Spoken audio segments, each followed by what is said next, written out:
That's the point about Apple. Those shares are rising yet again on anticipation about that phone launch tomorrow. I think they're calling it the Apple 10 or X. It looks like a Super Bowl symbol to me. Anyway, Fortune Assistant Managing Editor Adam Lashinsky, very close to Apple parties, and of course had a chance to talk to Tim Cook and others. What is your sense about tomorrow's announcement, Adam? I mean, this is a stock many could argue is priced for perfection and no disappointments in that announcement.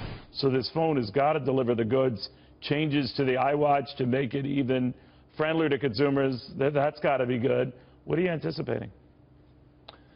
Well, first of all, Apple, in all the time that I've been following the company, Neil, has never been priced to perfection. It's actually a relatively cheap stock compared to the high-flying tech stocks. And that's because, at $800 billion, it's hard even for Apple to grow quickly.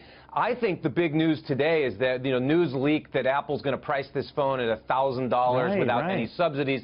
And at first people said, oh my goodness, that's way too expensive. The truth is, it's not. There are people who will pay, and it's not the only one. You can buy a less expensive phone. But I think that's what you're seeing in the market today. The market agrees with that assertion I'm making, that no, actually, people will pay, and that's pretty darn good for Apple. All right, so the number will pay, obviously, it depends on the consumer, but what they feel that it's worth it, they'll do it. And we've even seen with those, though not in the same numbers here, buying, a Samsung Galaxy Note.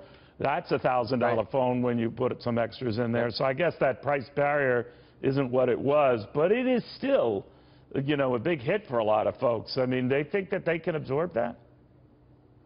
Yeah, well, because what Apple has done so well over a very long period of time with the iPhone and with everything else that they do is that they won't go cheap. So Samsung, in some places, you can go into the $130 range.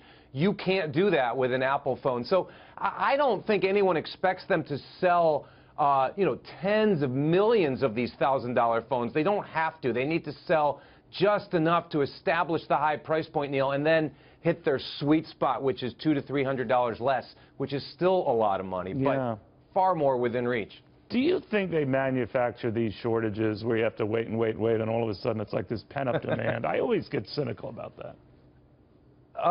For the newest phone, I mean, what they've done for years is, do they manage in what obsolescence? Absolutely. You need a new one. And they made this mistake with the iPad, by the way. It lasts a long time. The iPhone doesn't last a long time.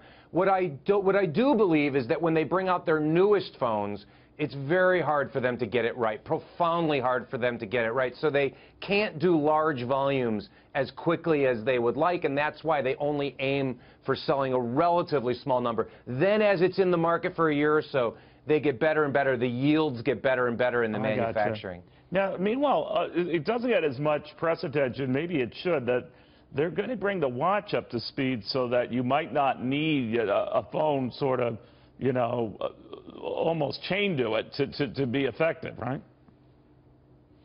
Right. The rumor, and it's undoubtedly true, is that it's going to have cell service connected to it, which currently it doesn't. It just connects by Bluetooth to your iPhone. Look, if they can get people to buy watches and not have to buy a phone, to regular companies, that would seem like a huge problem. To Apple, that would be a victory. They're doing it with the phone right now, where some people don't feel that they need a laptop because the phone is so powerful. This is one of Apple's hallmarks. They'll take it any way they can get it, Neil.